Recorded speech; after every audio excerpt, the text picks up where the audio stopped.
Okay. Buenas tardes. En nombre de FEPAI, Fundación para el Estudio del Pensamiento Argentino Iberoamericano, les doy la bienvenida a la primera sesión de las dos de que consta nuestro simposio en adhesión al Día Mundial de la Lógica, programado por la UNESCO, con el tema Recordando a Lógicos Hispanoamericanos. En esta primera parte vamos a tratar sobre lógicos de Nueva España durante la época colonial. En la segunda parte, que tendrá lugar a las 19 horas de Argentina, trataremos lógicos rioplatenses, uruguayos y argentinos del siglo XX. En esta primera parte tenemos dos invitados que son antiguos amigos personales, pero también colaboradores de FEPAI. El doctor Walter Raymond de Austin, de Estados Unidos, un experto a quien no es necesario presentar, que ha ganado muchos premios y distinciones por sus trabajos sobre los manuscritos coloniales americanos, y que ha trabajado muy especialmente la lógica de Rubio. De modo que, y sin más trámites, porque tenemos solo una hora, ya que ambos invitados están invitados a su vez en otras reuniones, le damos la palabra. Okay. Wally, te escuchamos. Okay. Celina, muchas gracias por la invitación.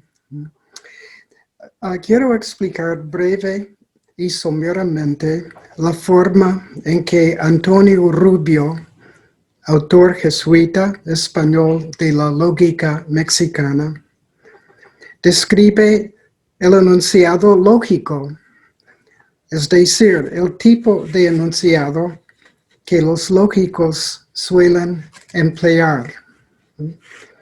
Rubio escribió su lógica en la Nueva España a fines del siglo XVI y fue publicada 18 veces en 6 países europeos entre 1603 y 1641. Apareció en 2 versiones, una larga en Alcalá y Colonia y una compendiada en España, Francia, Polonia, Alemania, Italia e Inglaterra. La obra fue apodada Lógica Mexicana por primera vez en la edición de Colonia en 1615 y después en 7 ediciones más. Rubio hizo varias revisiones de su lógica, siendo definitiva la de Alcalá de 1613. Rubio también publicó 4 libros sobre física o filosofía natural, y en total hubo 55 ediciones de sus 5 obras filosóficas. Para describir la posición de Rubio sobre el enunciado lógico, presentaré 3 distinciones que él describió cuidadosamente.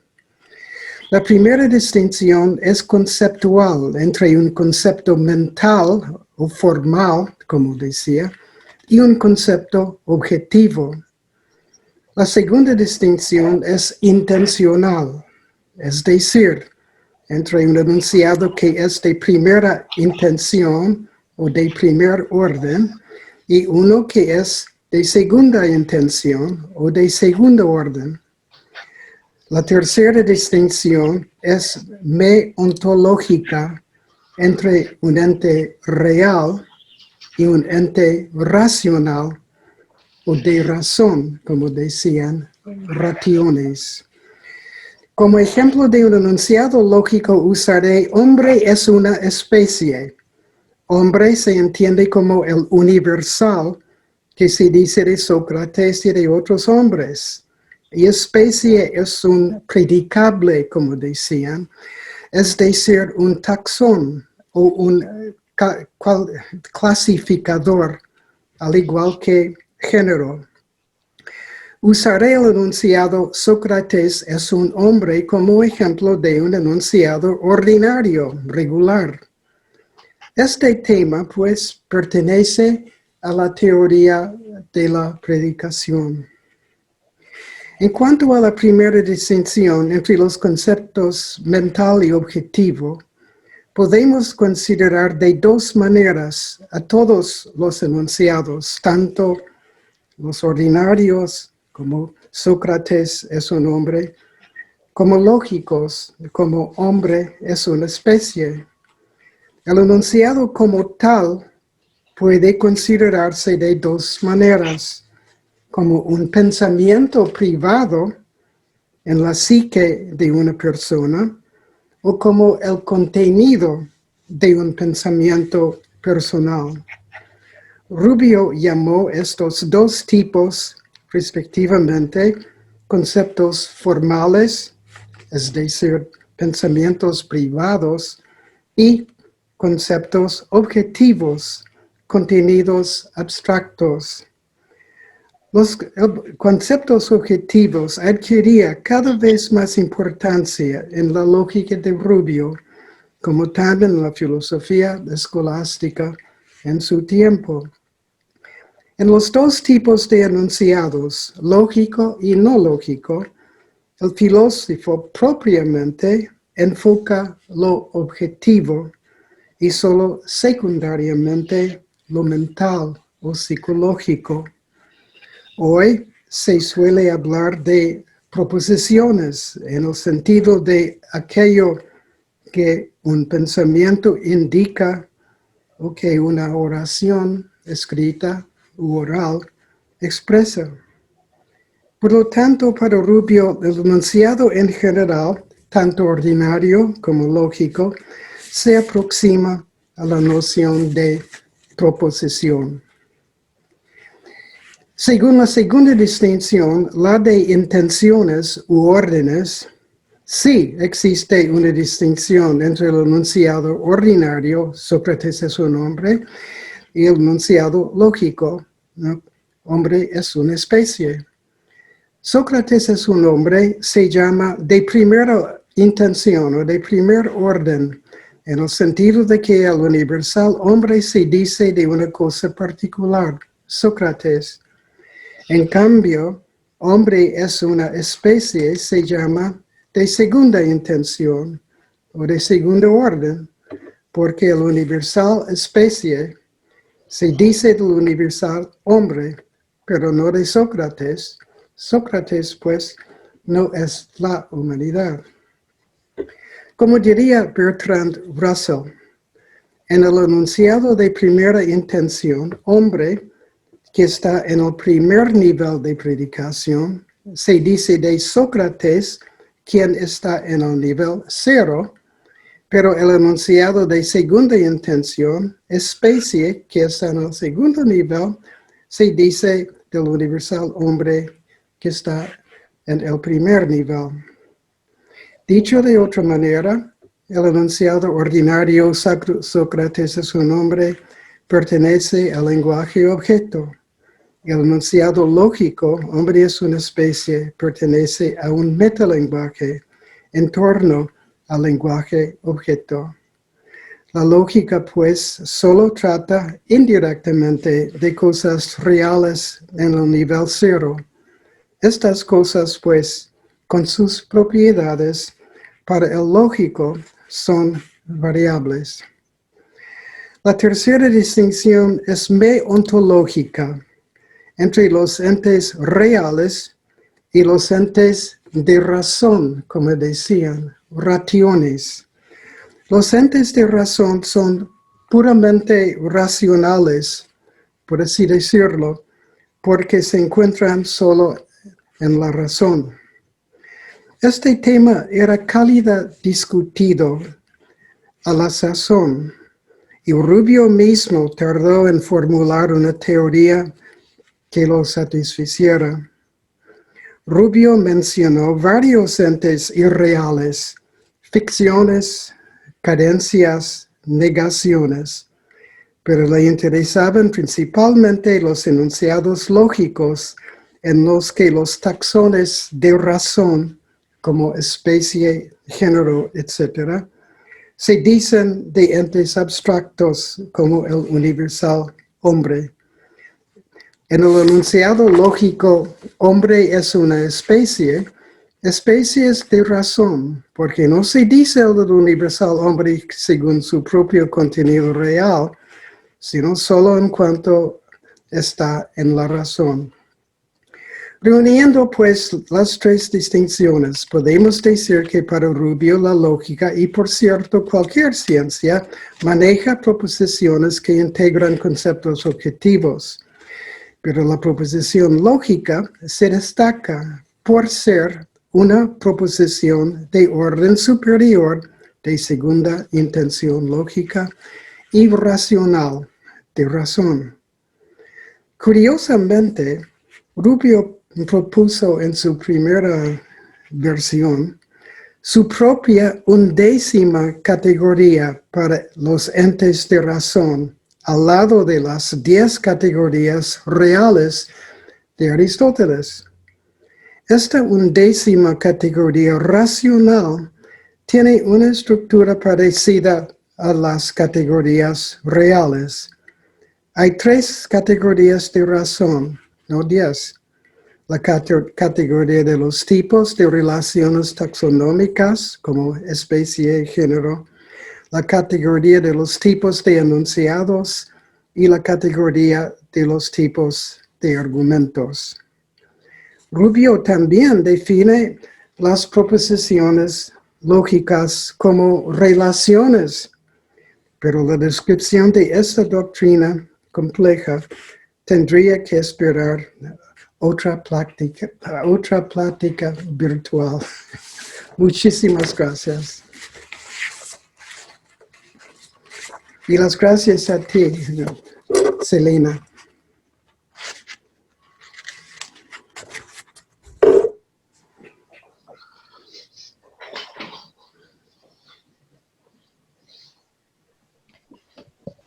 Muy bien.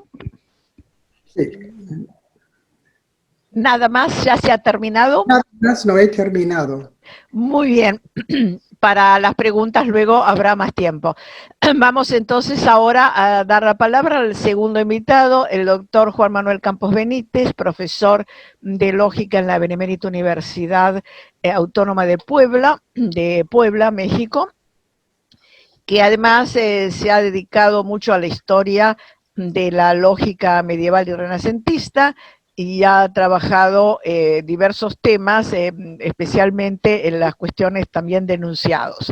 Él nos va a ofrecer una especie de panorámica o aspectos importantes de este periodo muy importante también para nuestra historia de la lógica hispanoamericana, de los lógicos novohispanos de los 2 primeros siglos coloniales. Así que sin más preámbulos, José Manuel, te damos la palabra y luego de tu exposición abriremos algún comentario que quieran hacer para terminar puntualmente a las 5 horas argentinas. Entonces, adelante, por favor, Juan Manuel. Gracias. Miren, el tema, bueno, el tema es el ambiente novohispano. Miren, déjenme empezar con algo que ocurrió en México en el año de 1524. Hernán Cortés tiene que ir a Honduras tiene problemas y tiene que salir de Honduras y deja, entre otros, a un tal Rodrigo de Albornoz. Este Rodrigo de Albornoz le había escrito a Carlos V pidiéndole colegios, dice, para los hijos de caciques y señores, y también monasterios para mujeres. Esto ocurrió en 1524, ¿no? Cuando ya en México, en la Nueva España, son conscientes de que hace falta una escuela. En 1528 llega Fray Juan de Zumárraga y también le escribe a Carlos V diciéndole que hace falta una universidad, dice, como la que hicieron en Granada. Me llama la atención eso de como la que hicieron en Granada, dice, Zumárraga dice que Bueno, habiendo tantas universidades, tantas en España, hicieron una nueva en Granada. ¿Por qué? Bueno, la razón es que en Granada también estuvo muy fuerte la reconquista espiritual, sobre todo de musulmanes.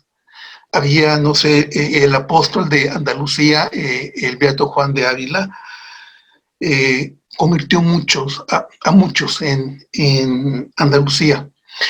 Simpatizó mucho con los jesuitas también, Juan de Ávila.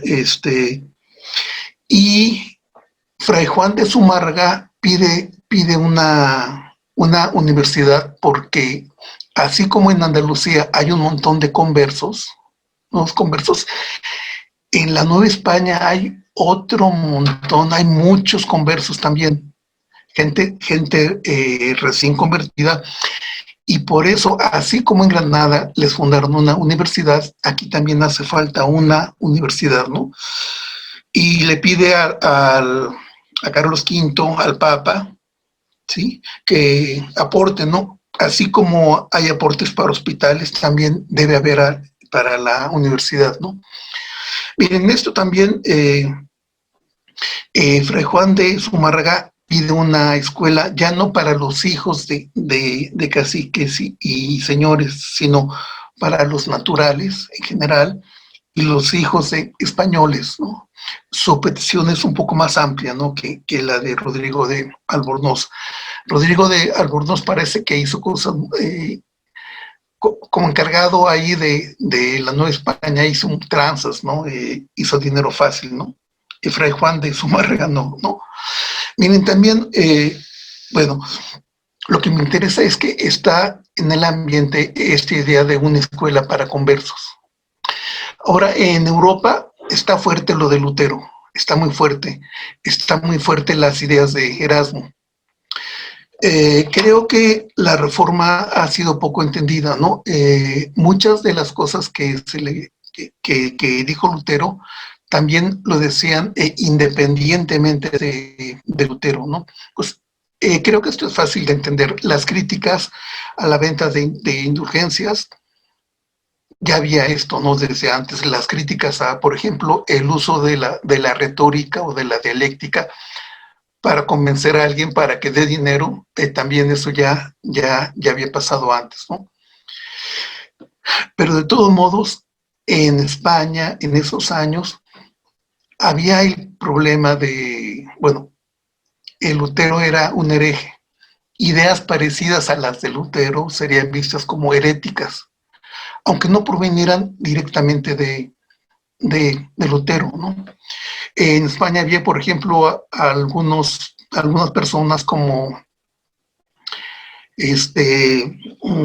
una persona, bueno, gente perseguida por la Inquisición, Constantino Ponce de la Fuente, por ejemplo, en Sevilla, ¿no?, que parecía luterano, aunque creo que había sacado sus críticas independientemente de Lutero, pero olía a Lutero. También era muy fácil, otro tipo de herejía era, por ejemplo, cuando la crítica a la religiosidad de dientes para afuera. Ir a misa solamente por ir a misa, rezar el rosario en voz alta para que vean que está rezando, etcétera, ¿no? Habían grupos, los alumbrados o los dejados, los iluminados, que propugnaban también por otro tipo de religiosidad, ¿no? Por ejemplo, la oración mental, la oración interior, contrastada con la vocal, por ejemplo, ¿no?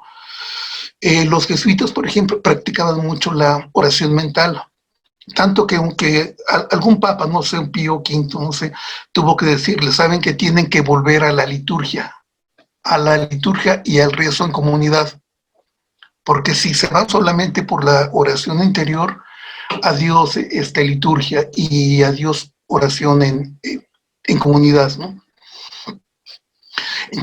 En todo caso, este señor Ponce, por ejemplo, escribió una doctrina cristiana. En ese tiempo hay muchos escritos, ¿no?, de doctrinas, ¿no? Bueno, Fray Juan de Zumárraga tiene una breve doctrina cristiana en donde hay muchos pasajes tomados de Constantino Ponce. Muchos piensan que Ponce también simpatizaba mucho con Erasmo. Entonces, algunos piensan que Zumárraga y otros sacerdotes, otros religiosos tenían tendencias erasmistas. En Europa había un dicho, Erasmo puso el huevo y Lutero lo empolló, haciendo esta relación entre Lutero y Erasmo. Claro, Lutero y Erasmo nunca congeniaron del todo. El Lutero le reclamaba a Erasmo, oye, ¿por qué no te enfrentas directamente con Roma y rompes con el anticristo, ¿no? Ya estás viejo, te toca el martirio y te vas a ir más rápido al cielo, ¿no? Atrévete a romper con Roma, ¿no?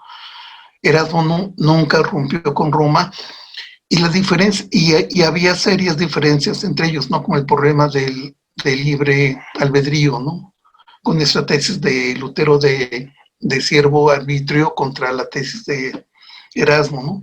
Pero en todo caso, lo que olía a Lutero olía a herejía. En la Nueva España había ese peligro, ¿no? Pero bueno, de que los vieran como herejes, pero creo que si tenían tendencias erasmistas, fueron bien escondidas, digamos, ¿no? Es curioso que Zumárraga, que toma fragmentos de Ponce, también toma fragmentos de otros personajes que no tienen que ver nada con Lutero. Entonces creo que no había ese peligro, ¿no? Una cosa curiosa también, ¿no? En ese tiempo había esta idea del indio, la idea que tenían los españoles sobre el indio, sobre los naturales, es un poco ambigua. Por una parte, ven que es una persona muy buena y muy honesta, muy casta, es una persona noble, ¿sí? Por otro lado, es mal visto, no tiene razón, no tiene uso de razón tanta como los españoles. Es posible que no piensen esta ambigüedad, ¿no? Otra ambigüedad, algunos pensaban que su carácter moral era muy bueno, pero Sahagún, por ejemplo, en alguna parte se queja, dice, estos naturales son muy borrachos, toman pulque, se la pasan borrachos, dice eso, aunque más adelante, y con cierta, no sé, como si sorpresa, dice algo muy, muy bonito, dice, pero no eran borrachos en su gentilidad. Ese reconocimiento de Sahagún, que primero borrachos y luego no eran borrachos en su gentilidad, ¿no? Pero vean otra vez esta actitud ambigua, ¿no? Sobre el indígena. La evangelización tuvo como enemigos a los propios españoles. Los sacerdotes son españoles, pero los encomenderos también son españoles, ¿no? Y de ahí va a venir unos conflictos tremendos entre sacerdotes, entre curas y laicos, digamos, así, ¿no? Bueno, en ese tipo de ambiente está Fray Alonso con la preocupación por educar. Claro, los primeros colegios, los franciscanos en Tlatelolco, luego los agustinos, ¿no? En Tiripetío, en Michoacán, ¿no? En varias partes, la enseñanza de Fray Alonso en aquellas partes, ¿no? Antes de que hubiera universidad, ya se enseñaba filosofía. ¿Sí? Perdón, estamos a un minuto de terminar estos 40 minutos, así que les propongo, para que puedas terminar con comodidad tu explicación, que estabas entrando ahora justamente en el tema central, volvemos a entrar inmediatamente con el mismo link con el que entramos. Así que cortamos ahora y hacemos una segunda sesión. Gracias. Ok. Sí, estaba también, esta actitud ambigua. Zumárraga, por ejemplo, pide la universidad como la de Granada, en los estatutos se decretó que se siguieran las normas y todo esto que había en Salamanca, ¿no? Zumárraga mismo fue medio inquisidor, y si no me equivoco, la gente quemada fue por Zumárraga. Vean, aquí en México no había miedo de que hubiera herejes, de que hubiera gente luterana. Creo que no, o que fuera expresamente luterana. El indígena no sabía nada de eso, ¿no? Pero se presentó otro problema igualito, igualito en el sentido de que olor a luterano podía mandar a la hoguera. Aquí en la Nueva España el peligro era la idolatría. Y ahí sí el indígena estaba directamente expuesto, ¿no? Si mantenía sus prácticas anteriores, sus prácticas religiosas anteriores, idolatría, ¿no? También con el peligro de hoguera, cuando eran bautizados, ¿no? Pero bueno, Fray Alonso llega, bueno, está inmerso en esos problemas, y creo que, bueno, por ejemplo, en su defensa de los indígenas, escribe de Justo Bello, ¿no? Sobre causas de la guerra justa, ¿no? En donde defiende a los indígenas, propugna porque no paguen diezmo, lo mandan llamar a España la Inquisición, porque los encomenderos y la autoridad civil también estaban muy en contra de esto, ¿no? De perder ingresos, ¿no? Del diezmo, ¿no? También por eso, por ejemplo, Fray Alonso en alguna parte menciona a un franciscano canonista, el padre Juan Foucher. Cuando muere Foucher, dice Fray Alonso, nos hemos quedado en tinieblas, ¿no? Porque hay tantos casos, tantas cosas de derecho canónico que Fray Juan Foucher aplicaba y conocía muy bien, ¿no? Pero bueno, en cuanto al ambiente lógico, creo que es muy importante, y aquí me baso en los estudios que ha hecho Vicente Muñoz Delgado, ¿no? sobre los lógicos. Él divide a los lógicos en renacentistas y pre-renacentistas, reformistas y reformistas. De 1480 a 1550, los pre-renacentistas y renacentistas de 1550 para arriba, ¿no? Fray Alonso se ubica en medio en 1554, o sea, es reformista, pero por 4 años, ¿no? Rubio, por ejemplo, ya no se ubica en la clasificación de Muñoz Delgado, porque es de 1603, si mal no recuerdo, ¿no? Bueno, los autores de la primera mitad del siglo coinciden con una voy a llamarle una playa de un grupo de españoles que estuvieron en París, con John Mayer. Ahí estuvo, por ejemplo, Soto, Encinas, Naveros, Juan Martínez Silicio, varios, ¿no? Esos españoles que estudian en París vuelven a España. En España había pasado una cosa, ¿no? Se había prohibido la lógica nominalista, ¿no? Desde finales del 15. Por alguna razón, bueno, estaba prohibida. El cardenal Cisneros, franciscano, por cierto, el cardenal Cisneros quitó, volvió a traer nominales a Alcalá. Llegan a Alcalá varios, en Alcalá también había se fundó una escuela jesuita, ¿no? También.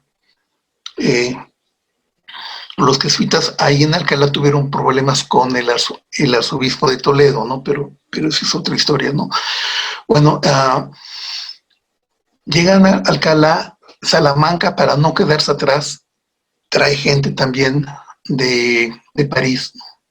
Soto, por ejemplo, Soto que enseña en Alcalá, Mercado y Fray Alonso estudiaron en Salamanca y tienen toda esa influencia de lógica nominalista. La Escuela de París, el círculo de John Mayer, en su mayoría eran nominalistas, pero no todos. Por ejemplo, Soto siempre fue tomista. Fray Alonso también fue tomista. Mercado también, ¿no? Pero esa influencia nominalista va a estar presente en la lógica que enseña Fray Alonso y en la manera de exponer, ¿no? Una cosa curiosa, por ejemplo, cuando yo leo a Mercado, a Tomás de Mercado, sobre la teoría de la suposición, es muy ordenada, muy clarita, ¿no? Y tiene una clasificación completa en el sentido de que mete cosas que los nominalistas sacan en la suposición. Por ejemplo, la llamada suposición natural. Una oración tiene suposición natural cuando el sujeto cuando la relación entre sujeto y predicado es necesaria y no hace falta la existencia del sujeto. Como cuando digo el hombre es animal. El hombre es animal, ¿sí? Es algo parecido al significado de hombre o a la definición, ¿no? Los nominalistas habían excluido ese tipo de suposición. Pero repito, Mercado es muy ordenado. Fray Alonso, la primera vez que lo leí, me dio la impresión de ser un poco caótico, porque decía una cosa y luego decía otra cosa diferente, ¿no? Y luego otra cosa un poquito más diferente. Después me di cuenta de que estaba exponiendo la teoría de la suposición de acuerdo a las tres vías: Occam, Escoto y Tomás. La vía realista, nominalista y realista moderada. Pero no dice voy a exponer primero esta, sino que lanza todo así, y por eso me dio la impresión de que era un poco caótico, pero después ya me di cuenta que estaba siguiendo una tradición medieval de exponer una doctrina según las escuelas. Eso es algo, por ejemplo, que no está presente en Mercado. También otra cosa interesante, ¿no? En el Renacimiento hay otra vez una vuelta a Aristóteles, ¿no? Toda la lógica mayor son comentarios a Aristóteles, ¿no? En la Edad Media hay un tratado, por ahí un tratadito anónimo que dice que trata de referir a Aristóteles la teoría de la suposición, de las obligaciones, de los insolubles. O sea, dice, le debemos más a Aristóteles que a Pedro Hispano, ¿no? Y trata de remontar la teoría medieval de la suposición y otras a Aristóteles. En Fray Alonso y Mercado ya no hay eso, ¿no? Fray Alonso dice directamente, lo de las suposiciones se lo debemos a Pedro Hispano. No fue Aristóteles el que habló de esto, sino Pedro Hispano, por ejemplo. O sea, ya es un reconocimiento, pues, a la tradición medieval, ¿sí? Algunos renacentistas que no conocen la tradición medieval simplemente piensan que todo viene de Aristóteles y Aristóteles es la fuente a la que hay que regresar sin pasar por los medievales, ¿no? Es una cosa del Renacimiento, pero en Alonso y Mercado no hay esto, ¿no? No hay esto, ¿no? Entonces, sí reconocen a Aristóteles, pero también reconocen lo propio, ¿no? Una cosa que los renacentistas, o sea, los de la segunda mitad del siglo XVI critican a los de la primera mitad, es que tratan un montón de cosas que no son buenas para los estudiantes. Dice Fray Alonso, he perdido mucho tiempo y la gente va a perder mucho tiempo, ¿no? Con esto los estudiantes se van a espantar. Mercado también, ¿no? Mercado también se ensaña mucho con los de la primera mitad porque dicen que van a espantar a los estudiantes. Sin embargo, el mismo Fray Alonso y Mercado tratan temas bien complejos, y cuando tratan temas complejos es porque están dialogando con los anteriores. Aunque Mercado es más sensato, porque dice, bueno, esta primera parte de los comentarios es para estudiantes, ¿no? Y a cada rato enfatiza, ¿no?, la didáctica, la exposición clara, el decir, el explicar lo complejo y a lo sencillo. Pero dice, al final en un opúsculo voy a mandar las cosas difíciles. Y lo hace, ¿no? La última parte de los comentarios es dificilísima, a mí se me complica mucho entenderlo, ¿no? La primera parte se lee, es muy fluida, muy fluida, ¿no? Y su estilo es más, el estilo de Mercado se me hace mucho más cercano al ensayo. Gentes como Erasmo hacen ensayo, ¿no? Ya no hacen tratado. El Lutero mismo también tiene un estilo más ensayo. Mercado tiene un estilo mucho más cercano al ensayo. Fray Alonso todavía como que está en la tradición del tratado. El tratado no es tan garigoleado como Mercado, ¿no? Pero sí hay un diálogo con los lógicos de la primera mitad, ¿no? Hay un diálogo. En ambos hay una crítica, pero cuando critican al maestro de lógica. Cuando dialogan con el lógico, con el teórico. Y eso es muy presente en ambos. Y también en ellos he visto también otro fenómeno interesante, ¿no? Fray Alonso y Mercado, cuando escriben contra los profes de lógica, usan palabras fuertes, ¿no? Sofistas. El Mercado casi dice, más les valdría estar 3 metros bajo tierra que andar enseñando estas cosas, ¿no? Sofistas, bueno, así palabras feas, ¿no? Pero de repente tienen palabras bonitas, no para los maestros de lógica, sino para el teórico lógico. Esto se refleja mucho, ¿no? Es como si siguieran dos géneros, ¿no? Bueno, no sé si llamarle género la diatriba. Lutero, por ejemplo, cuando escribe contra Erasmo es diatribista, ¿no? Vives, cuando escribe contra los escolásticos en pseudo dialécticos, por ejemplo, usa la diatriba, ¿no?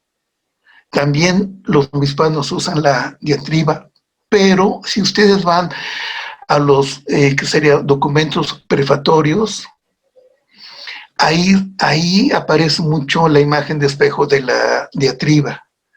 No sé cómo llamarle, ¿no? Me parecería que el que escribe ahí es, no sé si entiendan la palabra, hace muchos elogios exagerados, ¿no? Por ejemplo, en los comentarios aparece unos versos que le dedican a Mercado, donde dice algo así, ¿no? A las tiernas mentes de los jóvenes había aterrorizado la dialéctica. Un dragón que le cortan una cabeza y salen 7 más, ¿no? Un problema que se resuelve y plantea otros 7 problemas. Y dice, pero así como en la antigüedad Alcides llegó y le dio directo al corazón, así tú también, Mercado, como nuevo Alcides, has terminado con la hidra, ¿no? ¿Sí? Y los estudiantes van a aprender bien, ¿no? Y también a Fray Alonso, cuando, por ejemplo, en los documentos, uno de los que lo recomiendan es Villalpando, Gaspar Carrillo de Villalpando, ¿no? Donde le echa unos elogios bonitos, ¿no? Le echa flores, ¿no? Le echa flores a Fray Alonso, ¿no? En alguna parte, por ejemplo, a Mercado, otro que lo elogia, Fray Luis de León, en la suma de tratos y contratos también le echa muchas flores, ¿no? Entonces, este género de la diatriba y no sé cómo llamar al otro, ¿no? El elogio o algo así, ¿no? están presentes en ambos, ¿no? Y claro que es algo típico. Panegírico. Panegírico, ¿no? Sí, es algo de, bueno, no sé, es una cosa, en esa época está muy, muy presente, ¿no? Gaspar Carrillo de Villalpando, Fray Alonso lo menciona y dice, de él aprendimos lo mejor en Alcalá, ¿no? De Villalpando.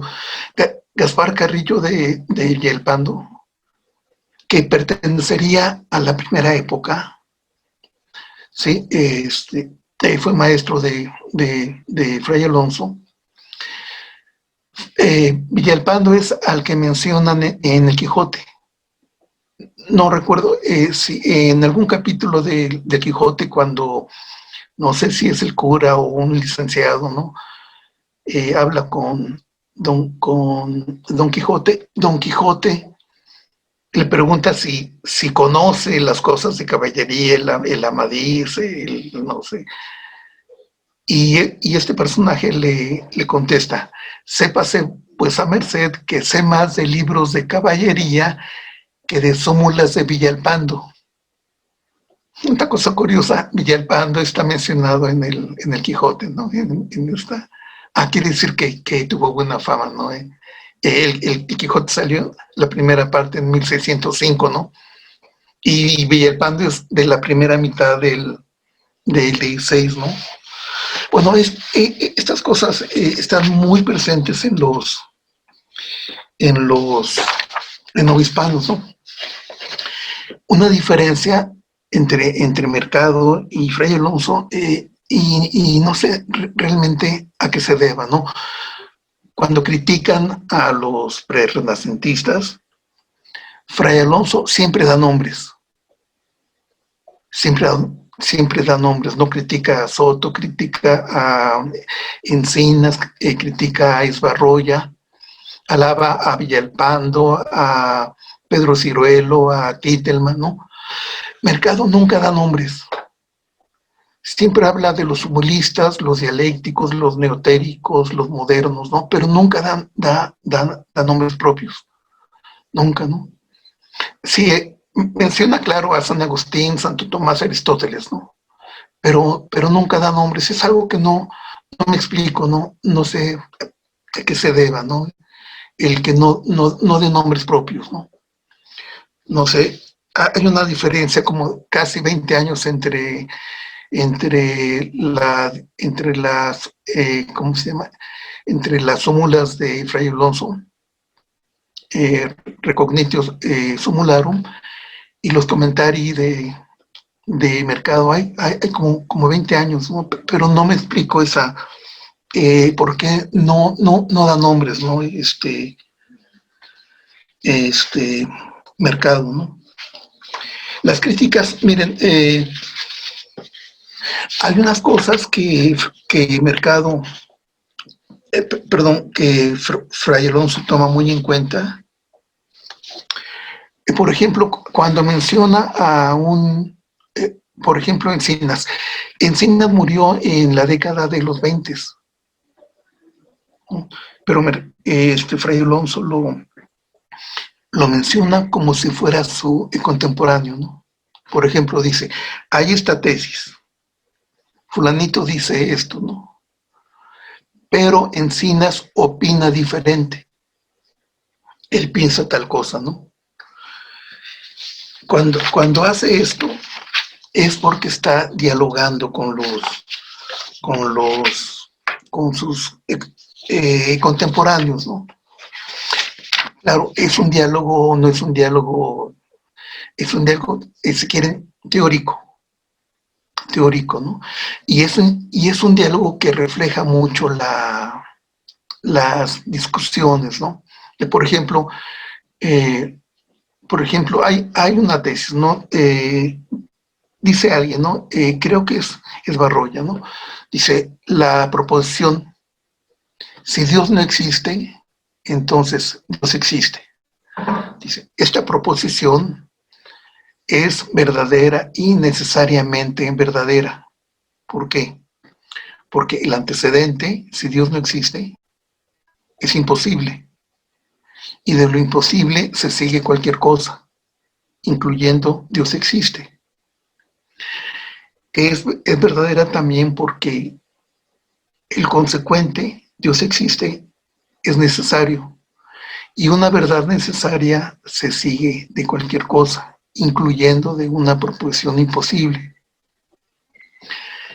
Es cuando el mercado dice, pero Encinas piensa diferente. Piensa diferente por esto, porque Encinas piensa que no es cierto y da este argumento.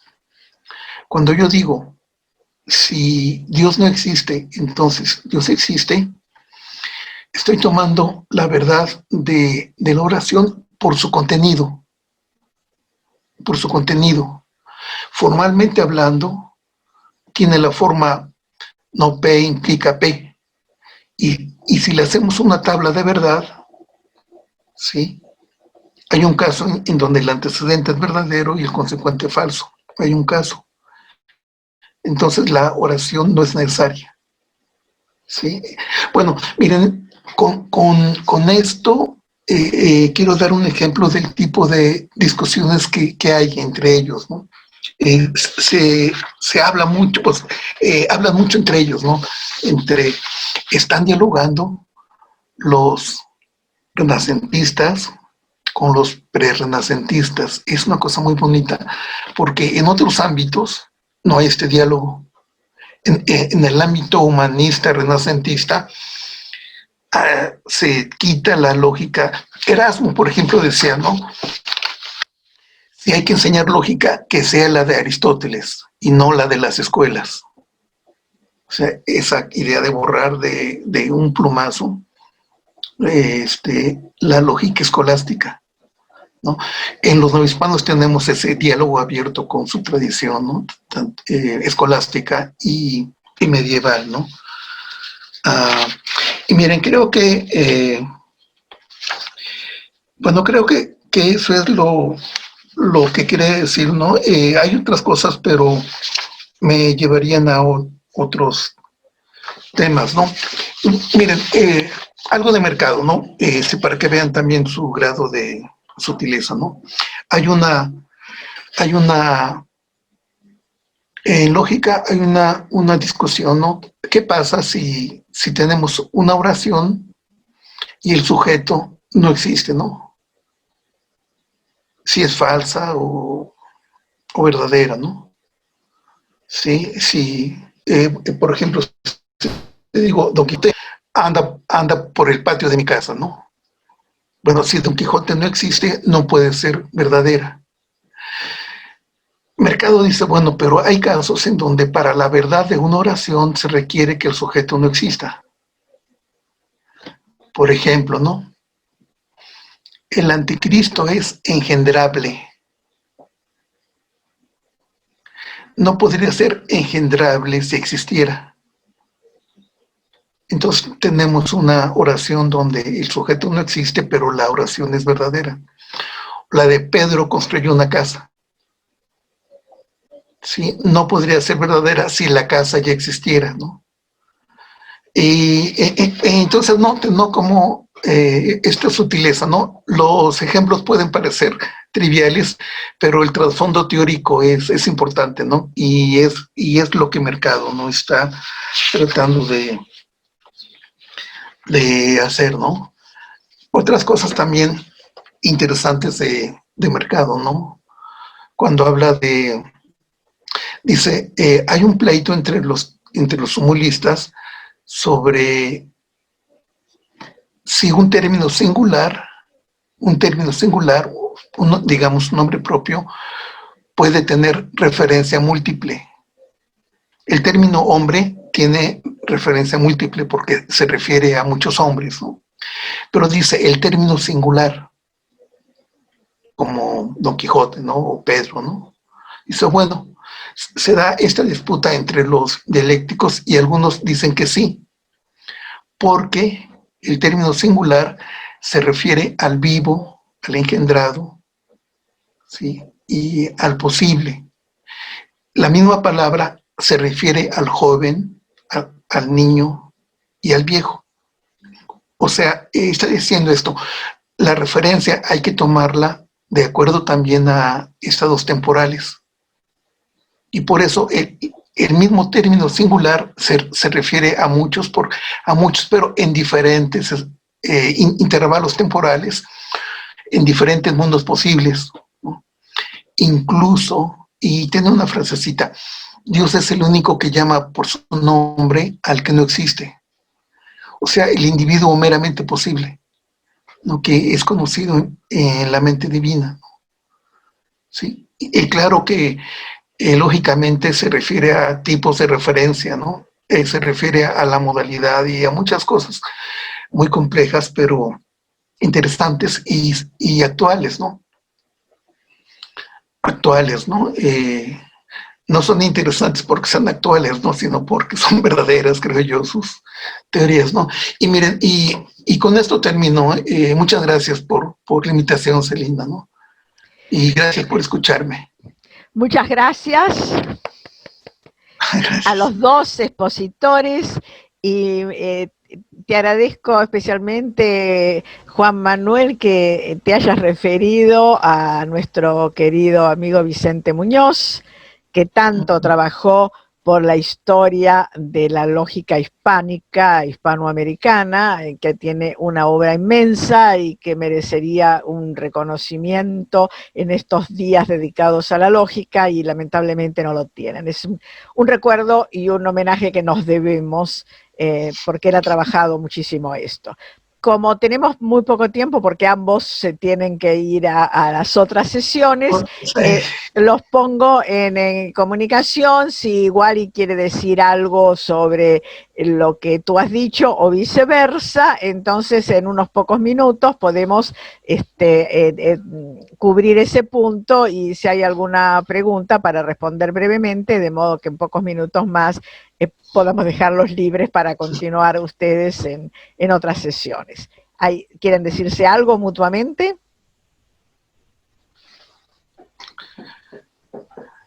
Pues, Wally, lo de Rubio siempre es fascinante, ¿eh? Siempre me encanta, ¿no? Tiene un rigor bien que me gusta mucho, ¿no?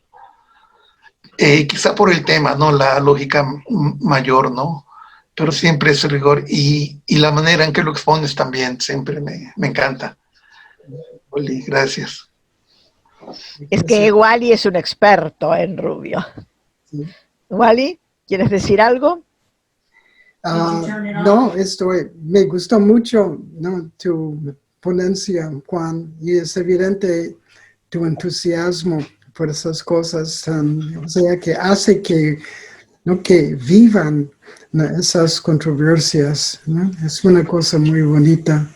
Muchas gracias, ¿no? ¿Alguien de los presentes quiere decir algo? Bueno, yo solamente quisiera decir que también me parece muy importante la referencia que hizo Juan Manuel a este tema entre la lógica renacentista y la lógica tradicional, un tema que es muy del agrado de Wally porque él tiene varios trabajos sobre este tema y una de las cuestiones muy importantes para nosotros que en FEPAI nos dedicamos al estudio del pensamiento iberoamericano es la idea de Wally de la recepción temprana, tempranísima, prácticamente contemporánea en América, por lo menos en la zona de América que estaba más preparada para eso, como Nueva España, de las novedades de la lógica renacentista, más allá de las adhesiones o críticas que les podamos hacer. Así que, aunque Wally no habló de eso, tiene varios trabajos sobre eso. De modo que me parece sumamente importante que hayamos recordado este punto aquí. No habiendo entonces más preguntas, les agradezco mucho y los dejamos libres para continuar ustedes con la sesión que tienen en la Universidad Católica del Perú y la Academia Mexicana de Lógica, a los cuales les pido de nuestros saludos. No podemos escucharlos porque estamos también haciendo cosas, pero estamos todos luchando por el reconocimiento de esta disciplina. Muchas gracias y hasta muy pronto.